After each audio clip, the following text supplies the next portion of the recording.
Días. Hoy vamos a hablar de la modificación de los circuitos neurales. Esta presentación está hecha por Sebastián Maya, María Camila Naranjo, Jessica Melo, Isabela Muñoz, Valentina Beltrán y yo, el que está hablando en estos momentos, Juan José Naranjo. Efectos generales, y mencionar que la diversidad de patrones conductuales, capacidades y personalidades son en gran parte el producto de la experiencia de los procesos celulares que ésta acarrea. Ya a continuación se verá a grosso modo pues cómo se da este proceso. Para hablar un poco de generalidades tenemos que recordar y tener en cuenta que los patrones de la actividad neuronal pues básicamente los producidos por la experiencia en cuanto a esta exposición modifican las conexiones sinápticas del encéfalo. Entonces, ¿cómo se da esto? Ellas tienen un pico de cambio, primero de todo, y quiero mencionarlo, y estos picos de cambio se llaman periodos críticos. Esto lo vamos a mencionar más adelante. ¿Cómo se da esto? Básicamente, los efectos de la actividad postnatal se ha descubierto y se sabe que se traducen a partir de vías de señalización que modifican las concentraciones intracelulares de calcio, lo cual influye en la expresión genética local, en las interacciones neurotróficas y en el crecimiento y estabilidad de la sinapsis. Se sabe que el encéfalo al madurar se vuelve más refractario a las lecciones por experiencia. Digamos que los mecanismos de conexión neural y los mecanismos que modifican esas conexiones neurales se vuelven menos efectivos con el tiempo. Entonces el cerebro se vuelve más refractario a lo que es la experiencia. Esos cambios en la corteza cerebral hasta la adolescencia tardía comprueban que la experiencia moldea varios patrones de conectividad. Ahora voy a hablar un poco acerca de lo de la adolescencia. Para ponernos en contexto, en 1949 Donald Hebb explica a manera de hipótesis que la actividad neuronal, y bueno, de hecho es un postulado, se llama el postulado de Hebb, explica que la actividad neuronal coordinada entre una terminal presináptica y una neurona postsináptica durante un tiempo fortalece la unión entre ellas. En un principio, esto se utilizaba como base para explicar los procesos de aprendizaje y de memoria. Aquí vemos, pues, en cuanto a una gráfica, lo que estábamos hablando. Son dos eh, axones que están actuando simultáneamente, los cuales se mantienen y este que está aquí, este axón que está aquí, se elimina. Esto lo mencionaremos también posteriormente. Se sabe, bueno, también que el término long-term potentiation o potenciación a largo plazo se desarrolló en los 70s, pero esta fue una base bastante importante para empezar a desarrollar ese término. Ahora, bueno, se aplica a situaciones que implican modificaciones prolongadas en la fuerza sináptica. Estas terminaciones sinápticas fortalecidas, como ya lo expliqué, darán origen a nuevas ramas o dan origen a ramas que se van a retener en el tiempo. Entonces, esto es todo lo que básicamente plantea Hebb en su postulado. También explica que estas terminaciones que no tengan actividad correlacionada van a perder su sostén, es decir, que se van a eliminar como lo estamos mostrando aquí. Ahora, bueno, para hablar un poco de esto, se explican, gracias al postulado de Hebb, podemos explicar dos procesos. El primero es que aparecen comportamientos que antes no estaban presentes en los recién nacidos durante los primeros años de vida, digamos, varios comportamientos, tanto conductuales como em, cosas simplemente de adaptación del niño. Y segundo, el encéfalo continúa creciendo aún después del nacimiento. Entonces aquí podemos constatar la creación de nuevas ramas y nuevas conexiones neuronales. Aquí me parece importante resaltar que el cambio resultante de los patrones de descarga en los potenciales de acción juega un papel bastante fundamental en cuanto a esto. Bueno, ¿para qué nos sirve esto básicamente? Nos sirve pues en cuanto al ser humano, en cuanto al desarrollo, nos sirve primero que todo para la adquisición de capacidades motoras y sensitivas nuevas, también para la interacción social y mejorar la interacción social y para desarrollar comportamientos cognitivos sofisticados. Bueno, en cuanto a las experiencias en el contexto neurológico, podríamos tener experiencias normales como experiencias anormales. Entonces, las experiencias normales, ¿qué nos ayudan a hacer? Pues básicamente a validar las conexiones iniciales, las conexiones previamente establecidas, a preservar estas conexiones y aumentar o ajustar la disposición a la disposición de lo normal, lo que entendemos como normal en la vida. Entonces, nosotros sabemos que tenemos tanto experiencias normales como experiencias anormales. Son experiencias más intensas y digamos que requieren una función adaptativa máxima del sistema nervioso en ese momento. Entonces, ellas conducen tanto a cambios anatómicos y conductuales, no solo conductuales en este caso, y gracias a eso tendremos una función adaptativa pues, máxima del sistema nervioso. Perdón, debido a esto, pues se requiere una función máxima adaptativa del sistema nervioso a un ambiente radicalmente alterado o una discapacidad del individuo. Esto es importante mencionarlo porque pues nadie está exento de tener una discapacidad. Entonces, como una discapacidad como la ceguera o la sordera, en estos casos nos podrían llevar a consecuencias importantes en cuanto a lo educativo, a lo psiquiátrico o a lo social. También, y para terminar mi parte, me parece importante mencionar un punto en cuanto a que este desarrollo se ve bastante eh, afectados, esos mecanismos de remodelación se ven bastante afectados en cuanto a las personas que son discapacitadas intelectualmente, a las personas autistas, a personas que presenten retardos en el desarrollo y a las personas que presenten enfermedades psiquiátricas como la esquizofrenia. Muchas gracias.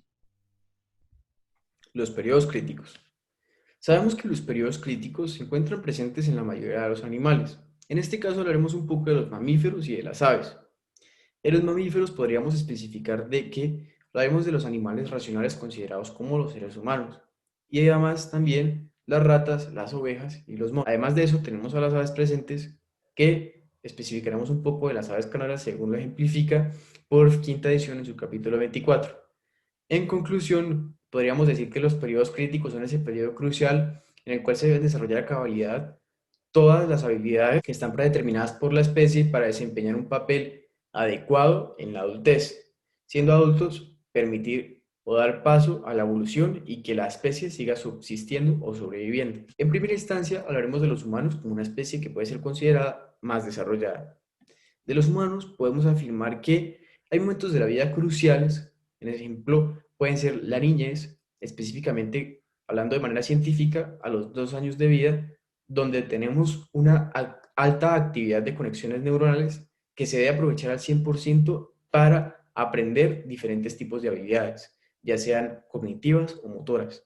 Estas habilidades van a dar pie para un desarrollo adecuado de la adultez, como les venía mencionando previamente. Al ser adultos, podremos, aprendiendo todo esto, en nuestra etapa de niñez o en nuestra etapa temprana, utilizarlos para desempeñar un papel adecuado en una sociedad o en una comunidad. Podemos decir que los animales tienen un factor innato, el cual puede garantizar la supervivencia de la especie, pero obviamente debe ser desestimulado. En las aves se puede decir que, según el libro, hay 3 momentos muy importantes. El primero puede ser que Konrad Lorenz realiza un experimento en el cual se evidencia el imprinting o el reconocimiento parental, donde unos gansos siguen a la figura paterna que puede ser considerada un poco más grande en su tamaño o su padre.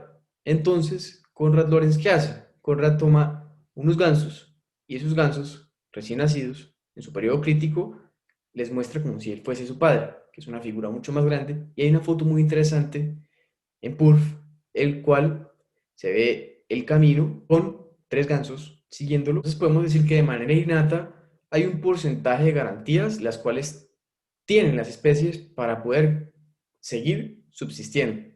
Y aunque existen factores innatos, como les venía diciendo, tienen sí o sí que ser estimulados. Entonces, un ejemplo pueden ser las aves canoras, las cuales tienen que memorizar un canto cuando son pequeñas, en su etapa temprana, y deben de practicarlo en la mayoría de su vida, en un tiempo determinado, para que cuando lleguen a la adultez, éstas puedan reproducirse de manera adecuada y reproduciéndose, pues garantizar la subsistencia de la especie. Vemos que en otros mamíferos, como pueden ser los monos, ellos, en un ejemplo del libro, garantizan su supervivencia. Se puede ver que los monos tienen a dos madres, obviamente las madres son artificiales, una madre es más similar a la madre natural y otra madre es artificial, pero tiene un biberón, el cual para ellos garantiza su supervivencia. Esto quiere decir que los monos toman una actividad al seguir a la madre que les brinda su comida y puedan seguir evolucionando o puedan seguir sobreviviendo como una especie. Lo mismo sucede con las ovejas. Las ovejas tienen un periodo crítico en el cual 4 horas después de nacer sus corderos reconocen el olor de ellos y los hacen parte de su organización o grupo.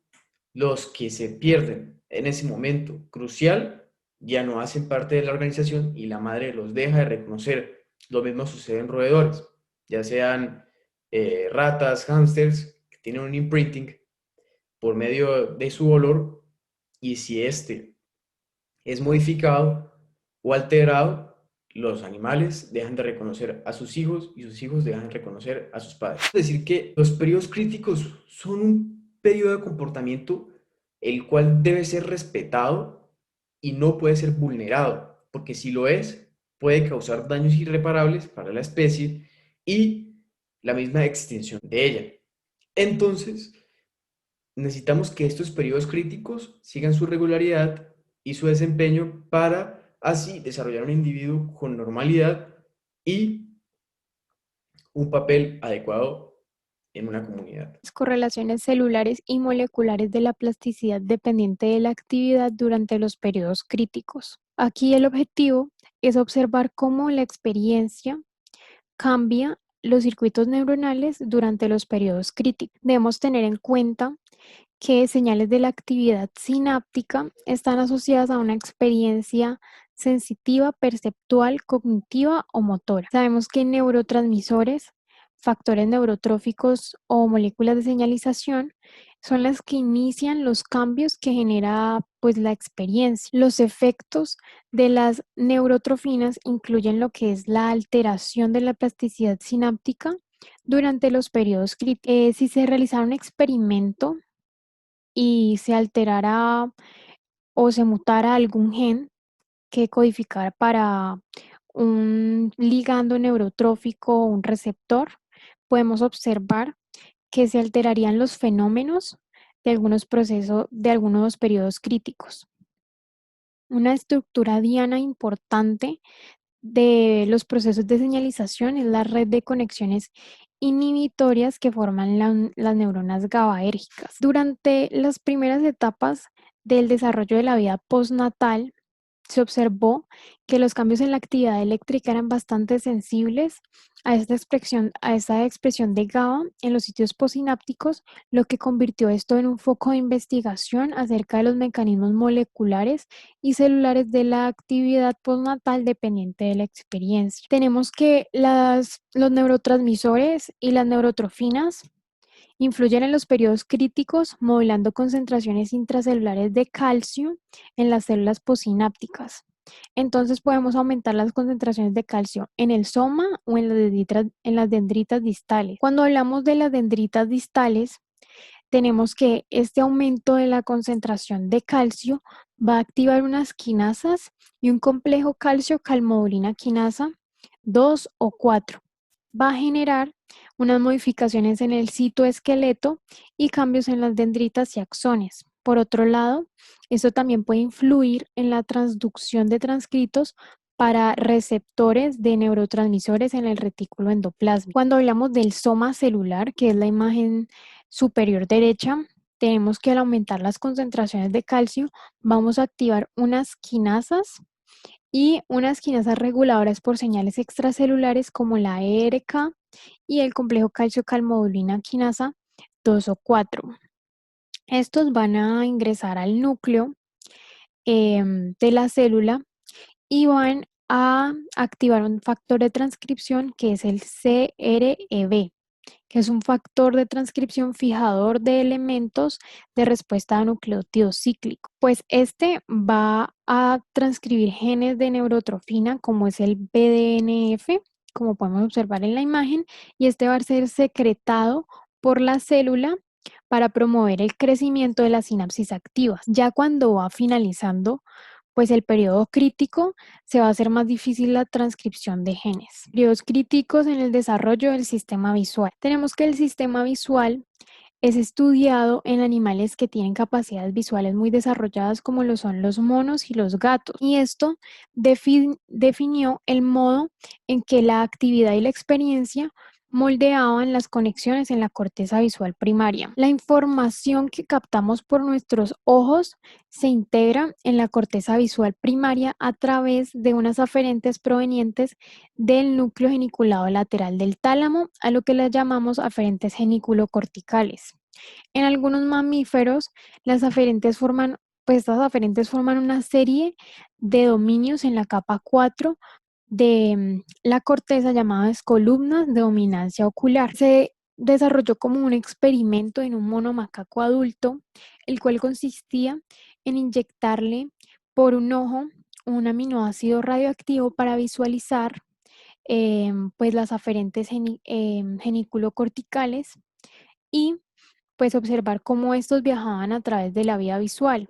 Se puede observar a través de una autorradiografía de la corteza, que en la capa 4 se generaban como unas bandas a lo que se le denominó las columnas de dominancia ocular, por lo que se pudo afirmar de este experimento que células de esta capa número 4 responden exclusivamente a estímulos que vienen de un ojo o de otro, mientras que cuando pues tenemos estímulos por ambos ojos, las neuronas ubicadas en otras capas son las que integran estas aferencias hacia la corteza. Marcaje transneuronal con aminoácidos radioactivos de la inyección del aminoácido en el ojo, y esto se inició en 1970 y constaba en que pues al inyectar un aminoácido marcado que era la prolina, íbamos a poder observar cómo esta viajaba a través de la vía visual. Esta prolina se acumulaba en las terminales nerviosas y era captada por otra neurona, a lo que se le denominó un proceso transneuronal. Finalmente, esta se acumulaba como granos de plata y se podía observar con iluminación de campo oscuro. Y eso es lo que pues permitía la observación de las columnas de dominancia ocular, como se puede observar en la imagen de la derecha. Efectos de la privación visual sobre la dominancia ocular. Primero toca tener en cuenta que este fue un experimento que se realizó en gatos desde su nacimiento hasta los 38 meses de vida. Esto se realizó ubicando un electrodo en un ángulo estrecho a través de la corteza mientras se registraban las respuestas de las neuronas individuales al estímulo de un ojo o del otro, permitiendo así la realización de una evaluación detallada de la dominancia ocular a nivel de las células individuales. Estos se dividieron en 7 categorías de dominancia ocular, donde el grupo 1 son impulsadas solamente por la estimulación del ojo contralateral, las del ojo 7 son activadas completamente por la estimulación del ojo homolateral y pues siendo así las del grupo 4 que son las intermedias activadas de forma similar por cualquier ojo. Aquí se realizó un experimento inicial donde se le cerró un ojito al gato desde el inicio de su vida y se dejó madurar hasta los 6 meses. Luego, cuando se le abrió el párpado y se le hicieron como sus estímulos, los registros electrofísicos mostraron que tenía poca capacidad de activar las células desde el ojo anulado. Esta distribución de dominancia ocular en la corteza visual se había desviado y el ojo abierto era singularmente más capaz de activar la mayoría de las células corticales, pero no había sido como un resultado de la generación de la retina ni por la pérdida de conexión con el tálamo, sino que este ojo al no tener un estímulo se desconectó funcionalmente del área de la corteza visual, llegando así a una ambliopía, una ceguera cortical, donde es como estos gatos son ciegos de este ojo y eso es permanente. aunque el ojo estuvo abierto después de sus 6 meses de vida hasta las 38, él no tuvo, o sea, su recuperación fue muy poca o ninguna. Bueno, entonces aquí vamos a hablar de otra fase del experimento, donde se empezó como a mirar en las etapas de vida cómo iba alterando esta privación visual. Entonces, el primero que se realizó fue donde se le ocluyó la vista al gato desde que nació hasta los 2.5 primeros meses de vida. Y de allí se quitó pues la oclusión del ojo y se dejó hasta sus 38 meses de vida normal, o sea, como que recibiendo estímulos externos. Luego, cuando se le realizó el examen o la prueba, se observó que no había una respuesta cortical visual y que solamente se activaban las células del ojo homolateral. Entonces, pues ahí ya grave y drástico el daño. Luego, se invirtieron estos tiempos y se le ocluyó la visión al gato después, pues como en etapas adultas. Entonces, se dejó desde su nacimiento hasta sus 12 primeros meses de vida normal, con experiencias visuales iguales, y luego se le cerró el párpado con una sutura hasta sus 38 meses de vida. Cuando se realizaron los exámenes se observó que la mayoría de células eran activadas por ambos ojos, y aunque todos los grupos celulares eran activados, su activación cortical global era disminuida. Tiempo de susceptibilidad a la anulación visual, que fue denominado como un periodo crítico para el desarrollo de la dominancia visual.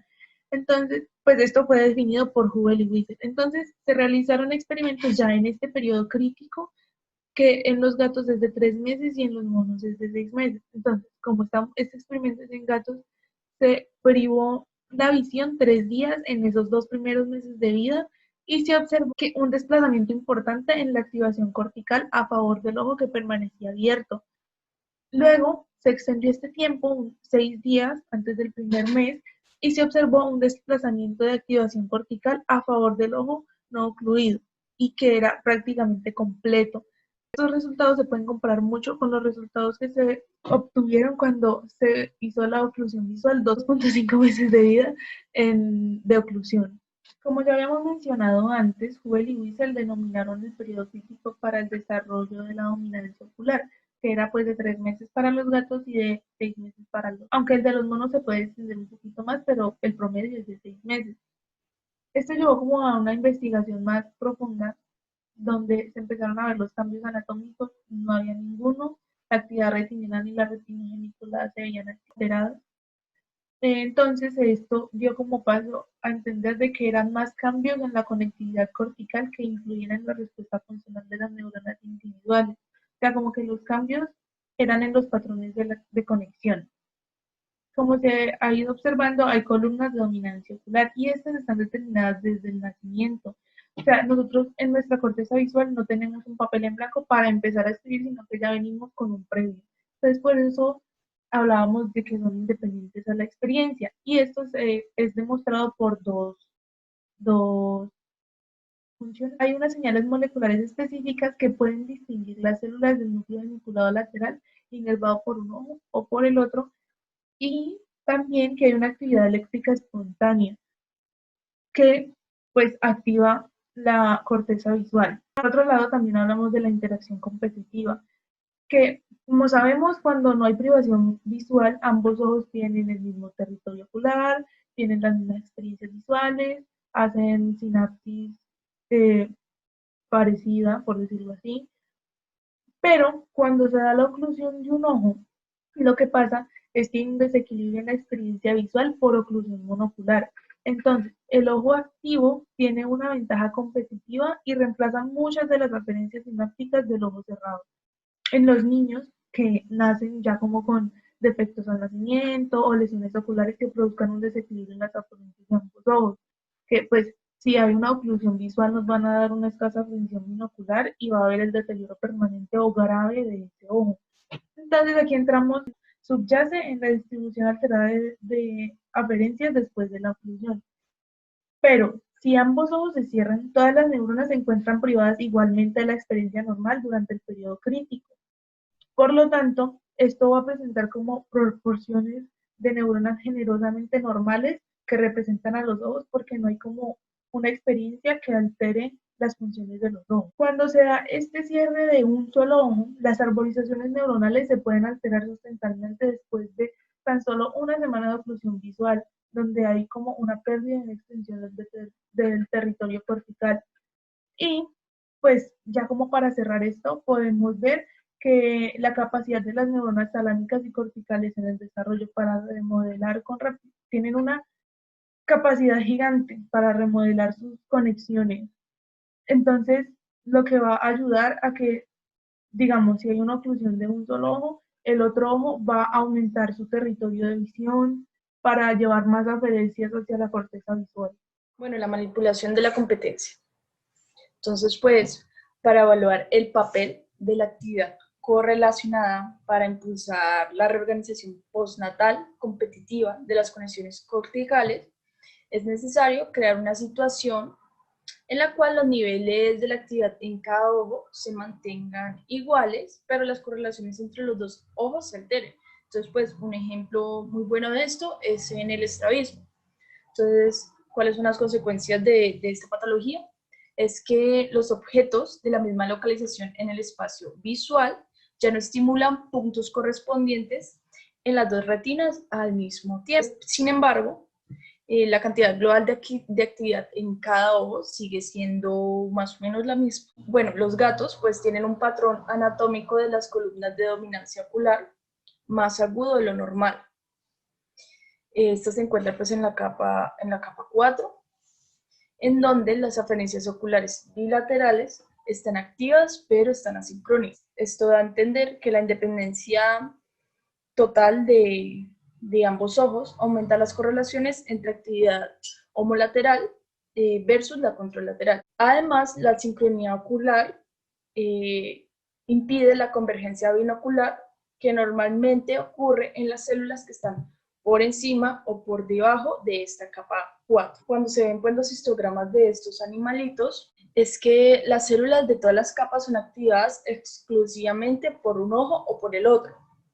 Entonces, pues ya como extrapolando esta situación al estrabismo, podemos decir que el estrabismo no solamente acentúa la competencia entre los dos conjuntos de aferencias talámicas en la capa 4, sino que también las interacciones binoculares en las capas. En cuanto a la ambliopía, estrabismo, periodos críticos para la visión, la pérdida de la agudeza visual, la disminución de la esteropsia y los problemas de fusión que surgen por las deficiencias tempranas de la experiencia visual. En los seres humanos, la causa más, o la principal causa o la causa más común de la ambliopía es debida al estrabismo. Pues según los músculos que se vean afectados, van a haber diferentes tipos de estrabismo, por ejemplo la endotropia o la exotropia, pues esto se puede ver en esta imagen de acá. Depende de los músculos afectados, pues va a haber un diferente tipo de estrabismo. Y en esta imagen podemos apreciar un poquito más de cómo es la ambliopía.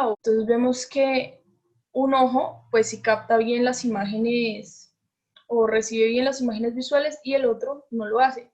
Generalmente, el que no lo, pues no generalmente, sino el que no lo hace es el ojo que no está correctamente alineado. Se presume que las aferencias hacia el núcleo geniculado lateral provenientes del ojo correctamente alineado tienen una ventaja competitiva y por lo tanto se les da más territorio en la corteza visual. Cabe resaltar que el ojo pues, que no está correctamente alineado y que desarrolla ambliopía, en un futuro si no se corrige pues va a perder totalmente la capacidad visual, va a ocasionar ceguera. Otra de las causas más comunes de la disminución visual son las cataratas. Estas pueden ser causadas por varios trastornos congénitos, como por ejemplo la oncocercosis, la clamidia, o puede ser causados pues ya por la edad o por etiología. Esta imagen podemos apreciar en el ojo izquierdo del niño cómo se vería. Lo que hace una catarata es disminuir la capacidad visual. Los niños sin tratamiento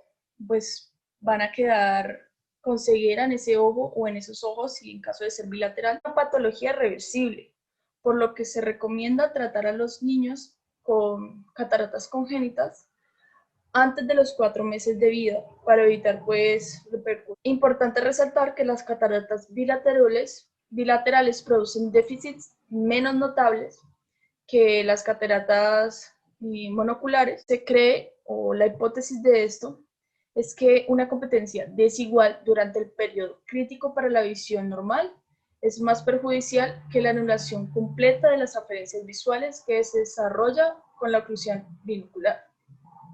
Bueno, en cuanto a la evidencia de periodos críticos en otros sistemas sensitivos, pues primero es importante decir que se ha visto que hay fenómenos similares entre diferentes sistemas sensitivos, como el auditivo, el somatosensitivo, el olfato y en las vías motoras. Empezamos hablando pues del sistema auditivo y vamos a tomar como ejemplo algunos estudios que se le han hecho a las lechuzas. Entonces, en algunos experimentos sobre el papel de la experiencia auditiva y la actividad neural en estos animales, estos pues indica que los circuitos neurales para localización auditiva son moldeados de una manera similar a la experiencia. Entonces, cuando por ejemplo a las lechuzas se les ensordece, generando pues una alteración de la actividad neural durante el desarrollo postnatal temprano, esto va a afectar posteriormente la capacidad de estos animales para localizar los sonidos y capturar las presas. Otros estudios que se han hecho en otros animales, en los ratoncitos, vamos a hablar en este caso, es que en el sistema somatosensitivo de ellos, los mapas corticales pueden ser modificados también por la experiencia. Tienen unos patrones anatómicos llamados los barriles de bigotes, que pueden ser alterados por la experiencia sensitiva normal durante un pequeño límite de tiempo en su vida postnatal. Y por último, vamos a hablar un poco del sistema olfativo. Se ha visto en algunos estudios que la exposición a los olores maternos durante un periodo limitado postnatal puede alterar la capacidad de responder a ellos y esto se puede por toda la vida. O sea, estas consecuencias se pueden ver para toda la vida. Se da gracias a todos los estímulos que reciba un ser humano en la etapa crítica. Hay muchos estudios celulares y fisiológicos que no han sido comprobados, pero todos los estudios comportamentales acerca del desarrollo del lenguaje hablan de que la etapa crítica es fundamental. Esta etapa crítica es desde el nacimiento, desde que el bebé recibe los primeros estímulos, tanto auditivos, sensoriales como visuales, hasta el momento en el que está en su adolescencia, porque se dice que hasta ese momento, pues el ser humano recoge todos los estímulos que ha tenido en su vida a través de los años y que ha adquirido tanto pues de auditivos como visuales, como el lenguaje, como culturales, y hasta esa edad los guarda y los procesa para que cuando sea adulto, pues esos estímulos, esas destrezas adquiridas no se vayan y no se olviden. Es decir, eso es lo que nos permite como de grandes ya poder seguir hablando el idioma en el que hemos hablado toda la vida. Han hecho varios estudios sobre lactantes, o sea, bebés recién nacidos que nacen con sordera congénita, con, comparados pues con bebés que nacen normales. Y se ha visto primero, depende del estímulo que se le genere a los lactantes, va a ser el nivel de respuesta de ellos. Entonces veían como cuando no se les hacía ningún tipo de estímulo a los lactantes sordos, lenguaje de señas o cualquier otra manera de comunicarse, se veía notablemente el déficit comparado con un niño normal que tenía la capacidad de escuchar y de recibir estímulos, pues sin necesidad de que sean creados. Pero obviamente se vio que cuando los lactantes sordos, pues recibían todo tipo de estímulos para desarrollar el lenguaje de señas, lo hacían exactamente igual que un niño desarrollando su lenguaje hablado normal. O sea, desarrollaban cualquier tipo de lenguaje de la misma manera si se les daban los mismos estímulos y los estímulos adecuados. Entonces, con esto se concluyó que no importa el tipo de lenguaje que sea, si se haga adecuadamente en la etapa crítica, pues esto va a ser fundamental para el buen desarrollo del lenguaje más adelante. Y también les traigo unas diferencias entre las conexiones corticales de un niño y de un adulto que nos ayudan a entender más cómo estos dos tipos de cerebro, o sea, el de un niño y el de un adulto, trabajan muy diferente. Y esto hace que los niños, por ejemplo, sean más capaces de aprender alguna destreza o algún lenguaje, porque cuando el cerebro está en desarrollo, en la niñez, para él es muchísimo más fácil captar estímulos y todos los estímulos que capta, pues no los omite, simplemente los recibe, los procesa. Es decir, que por ejemplo un niño, un recién nacido en Japón, es capaz de detectar cualquier tipo de idioma si lo escucha. O sea, puede detectar cualquier tipo de sonido si lo escucha en cualquier idioma.